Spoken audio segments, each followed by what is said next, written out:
Vamos urgente al Líbano. Está Luis Montes, sacerdote, padre que asiste a refugiados en medio del caos que se vive y se vivencia desde hace ya un buen tiempo, por otra parte.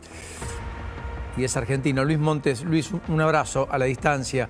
¿Cómo le va? ¿Qué dice? Buenas tardes. Hola, buenas tardes. Estoy bien, gracias a Dios. ¿Cómo están ustedes? Bien, ocupados de lo que allí sucede. ¿Usted a cuántos kilómetros está de Beirut?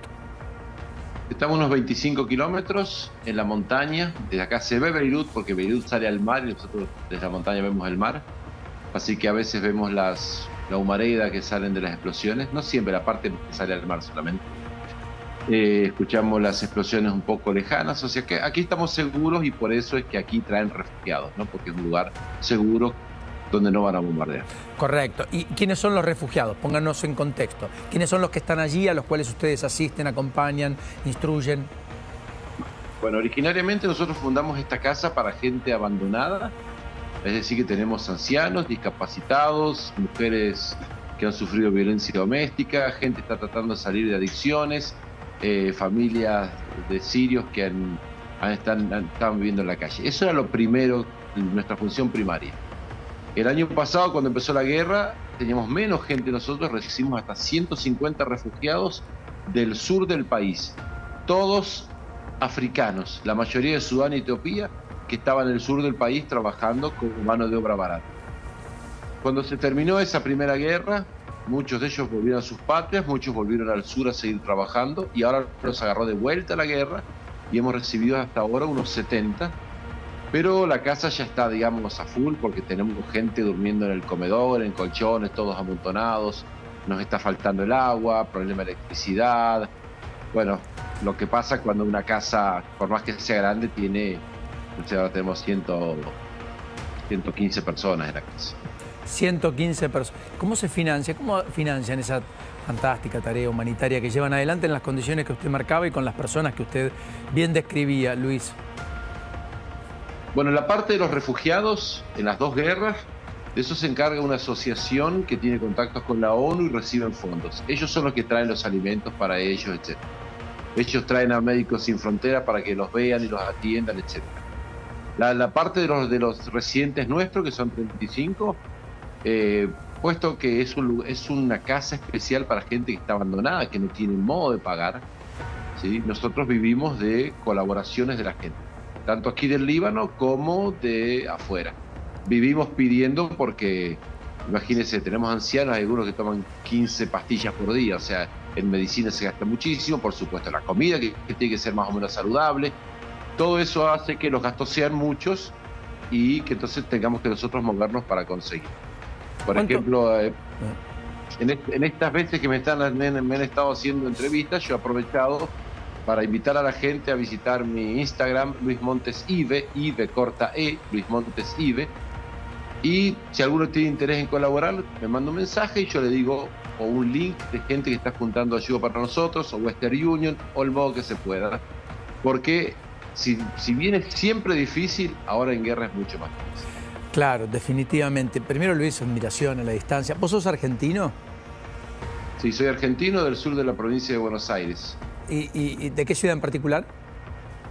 Un pueblo muy pequeño que se llama Darregueira. Darregueira, claro. Cerca de Bahía Blanca, entre otras cosas. Luis, ¿cuánto hace que estás allí? En el Líbano hace 3 años y en Medio Oriente este año, en octubre, cumplo 30 años en Medio Oriente. 30 años en Medio Oriente. Bueno, te puedo hacer preguntas básicas que a veces nos cuesta comprender aquí a la distancia desde la Argentina, de una región que no habitualmente desciframos del modo que deberíamos o debiéramos y de la cual leemos menos de lo que probablemente debiéramos. La primera pregunta es, ¿en el Líbano es todo relativamente homogéneo o es todo hiper heterogéneo? En el Líbano hay una riqueza de diversidad, en cuanto que hay una tercera parte de la población son chiitas, una tercera son sunitas y una tercera parte cristianos. Por constitución los tres tienen que tener los principales poderes del Estado, el presidente, el primer ministro y jefe del parlamento. Dentro de la iglesia, dentro de los cristianos hay ortodoxos y católicos, hay distintos ritos, hay mucha variedad y hay muy buena convivencia. Es el país de Medio Oriente en que hay mejor convivencia entre cristianos y musulmanes y las distintas denominaciones musulmanas. Y después, el resto de los países, ¿cómo los describís? Danos un pantallazo. Estamos hablando de muchas monarquías, no tantas.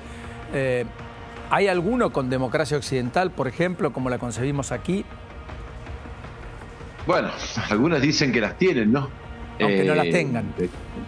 Sí, o aunque no sea tan exactamente así. Pero, por ejemplo, en Egipto, el último presidente, Al-Sisi, ciertamente ganó con mayoría popular, ¿no? Sin lugar a dudas, ¿no? Él hizo un golpe de Estado, pero un golpe de Estado que pidió de la gente. Cuando suben los hermanos musulmanes, que son extremistas, suben al poder, estuvieron un año, se quemaron cientos de iglesias, por ejemplo, avanzaban en una islamización forzada del país. Se habla de que 30 millones de personas salieron a la calle pidiendo al ejército que los saque. 30 millones. O sea, es una barbaridad, un país de 100 millones de habitantes.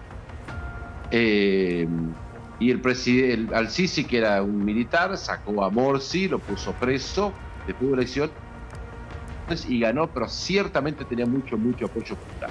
Ahora está mucho más difícil en Egipto la situación porque la crisis económica es muy grande, la gente está descontenta, pero bueno, pasa eso. Lo que sí hay en los países de mayoría musulmana, aquí en el Líbano no, pero en el resto de los países de mayoría musulmana, en muchos de ellos hay libertad de culto, pero no libertad religiosa. Es decir, yo en mi parroquia en Bagdad podía celebrar la misa. Correcto. Yo recibía a los cristianos, podía visitar a los cristianos en sus casas, pero no se puede predicar el evangelio a los no cristianos, y un musulmán que decide hacerse cristiano lo pueden matar o tiene que huir del país o tiene que hacerlo escondido. Y eso pasa en muchos de los países islámicos, en muchos. En otros, como Arabia Saudita, no hay ni siquiera libertad de culto, está prohibido construir una iglesia. Es decir, está prohibido construir una iglesia en Arabia Saudita. Exactamente, no hay iglesia.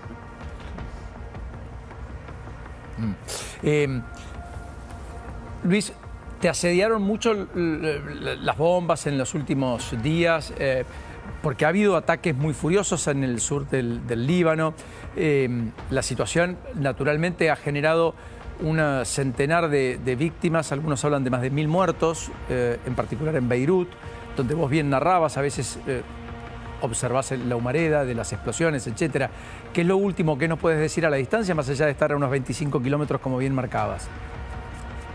Bueno, los bombardeos en el sur continúan y muy fuerte.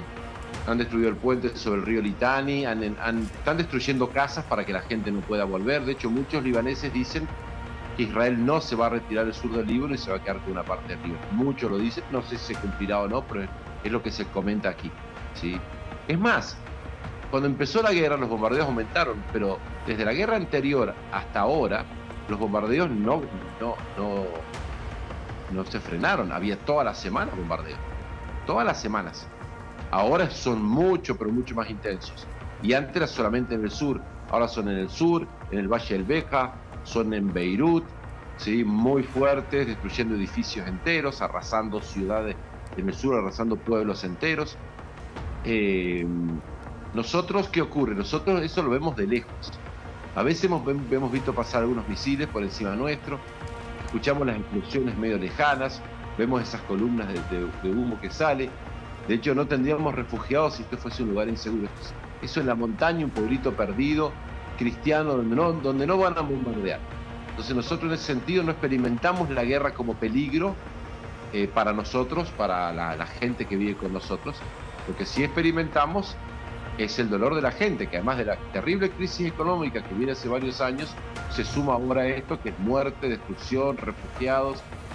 En Beirut muchísima gente viviendo en la calle, estamos en invierno, toda esta semana ha estado lloviendo, durísimo, ¿sí? Luis.